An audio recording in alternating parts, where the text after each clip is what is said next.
Welcome to Blockchain360. My name is Brian Nielsen, and my guest today is actually one of the founding fathers of blockchain technology. It's Scott Stornetta.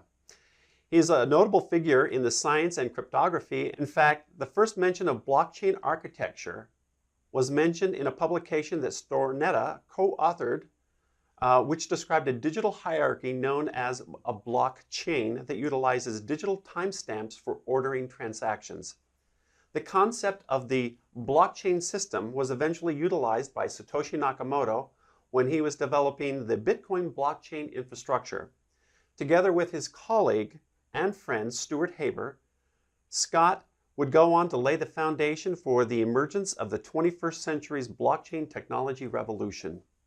Scott is currently the chief scientist at Yugan Partners, which is a blockchain-focused investment firm providing institutional clients with access to emerging blockchain space via commingled and customized portfolio solutions. Scott, welcome to Blockchain360. It's a pleasure to be here. So in the white paper, Bitcoin, a peer-to-peer electronic cash system, 3 out of the 8 citations were about you and your associate, Stuart Haber. Now, your early work contributed mightily to the Bitcoin paper, and you left the original blockchain company, and we're going to come back to that, Surety, in 2007, which was a year before the Bitcoin white paper was published. So approximately at the same time that you and your associate, again, Stuart Haber, published another paper called Secure Names for Bitstrings, it seemed like a perfect storm that you were so instrumental to the technology, and yet suddenly found yourself not bound by employment a year before. So, are you Satoshi Nakamoto? You know, it's funny, just because when the Bitcoin paper first came out, I did not see it immediately. And how I found out about the paper was I started getting mail from people I did not know asking me if I was Satoshi. Both email and physical mail. You know, you don't know me, but, or you don't remember me, but are you Satoshi? And, you know, I always give the same answer, and I'm sure you've heard it So before. this is a practiced answer. Yeah. And the reason, of course, that people were asking that in part is that, yes, many of the citations in the Bitcoin paper reference what Stuart and I worked on. And secondly, if you Google about me online, you find out without too much effort that I used to live in Japan and that I do speak Japanese at fluently, some reasonable level. A little rusty, but I actually worked through grad school on the side translating Japanese patents just to earn extra income. At any rate, so they put the two together and they say, does that, you know, make you Satoshi? And the answer I always give is the same. So let me just be clear. Watashi wa Satoshi Nakamoto de wa arimasen. Demo Satoshi dattara sore o kokuhaku suru to omoimasu. I don't know any way to state it more clearly than that. Well, since I don't speak Japanese, can you at least translate that for me? Well, that would ruin the surprise. So we're just going to leave it at that. Okay. Tell us a little bit about your background, some of the schooling you've done, and how is it that you ended up going to Japan, and why you went to Japan? Sure. And what have you done? I guess the short answer for me is, for whatever reason, I am the beneficiary of having had the chance to be in some of the nation's great research environments. And often feel like I need to pay back for the opportunity I had. I started out as an undergraduate at MIT and then ended up transferring to Harvard while still an undergraduate.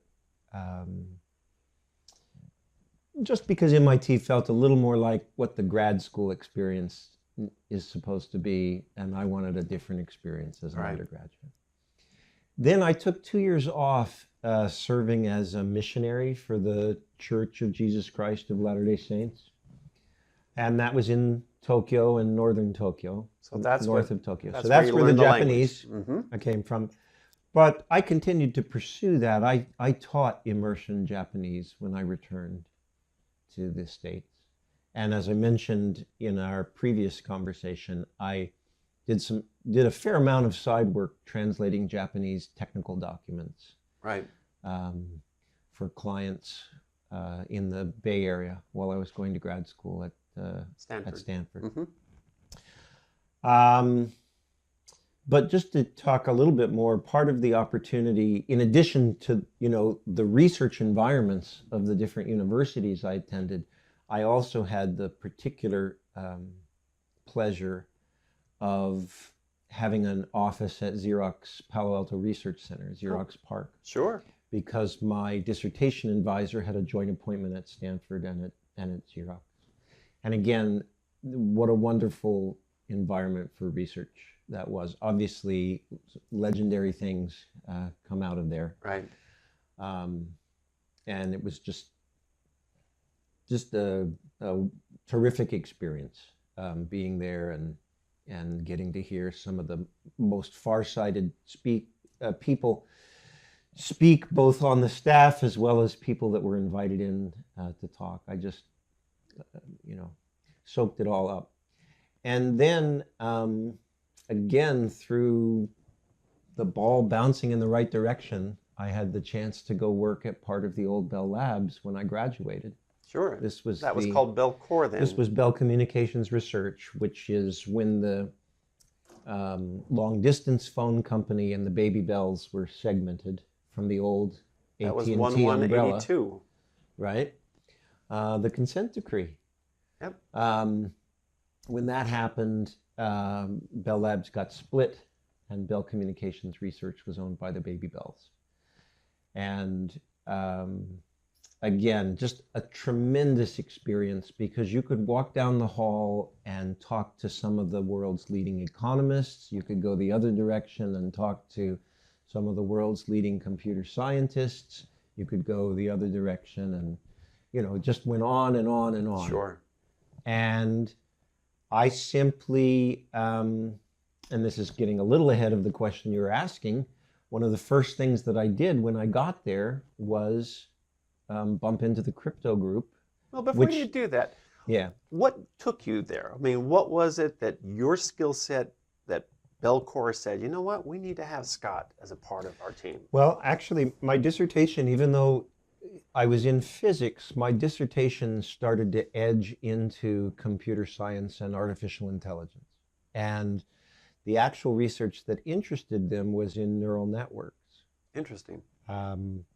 So I actually have two things that I've done that took 25 years to become useful. But I guess that's a different story for a different day. Sure.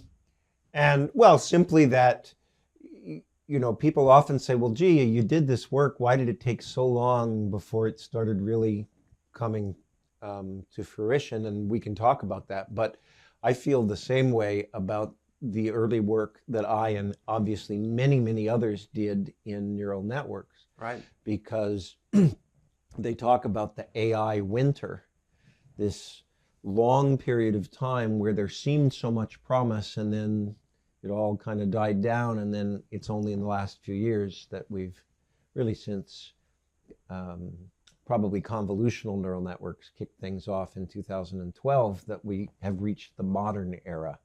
Was that, though, partly due to the technology had to catch up with the thought process? I think you're very much spot on there, and it really also goes to why such a delay, I think, in what people now call the blockchain as well. So there are two sort of parallel stories there.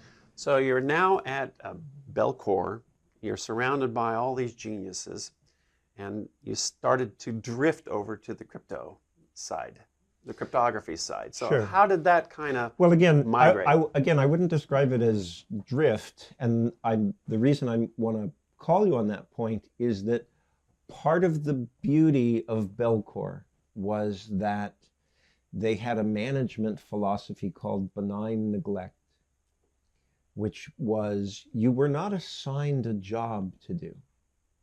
You were encouraged to think about problems that would matter and work on them. And so there was no drift. In other words, there was go and talk to anybody at this organization about anything that seems interesting, and if you come up with something to work on, do it.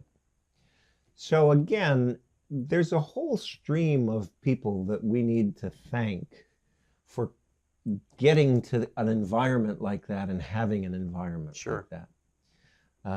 One of my managers was the first person to authorize funds for research on what became Google, for example. And it was that same sort of far-sighted philosophy that you saw at Belcore. So maybe I've pushed too hard back on the word drift, but it was explore. Okay, you're encouraged to explore. And I'm sorry, go ahead. No, one of the things that, and this is almost off topic, and that is does that environment exist in modern day that is a great world question. now?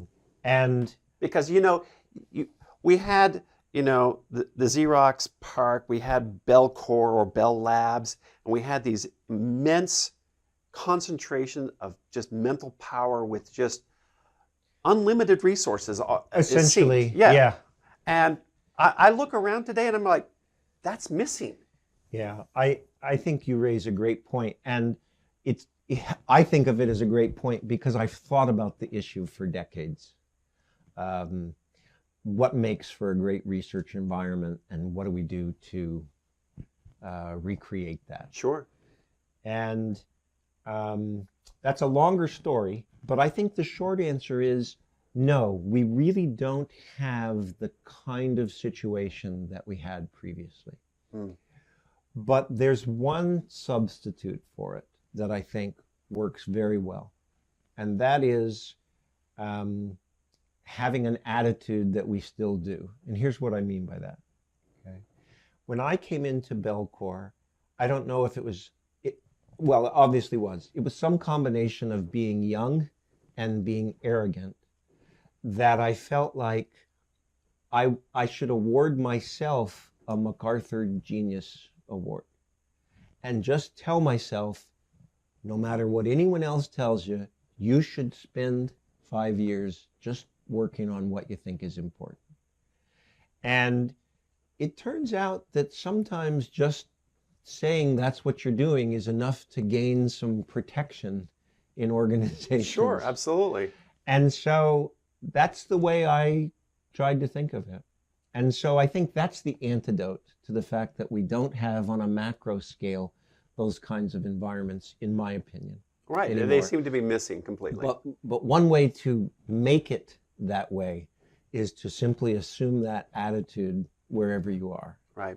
No, that's great advice. And just keep pushing it until you get into trouble and see what you can do. So let's return back to Belcore. You're there, you're surrounded by all these geniuses, and so how did you meet Stuart? Right.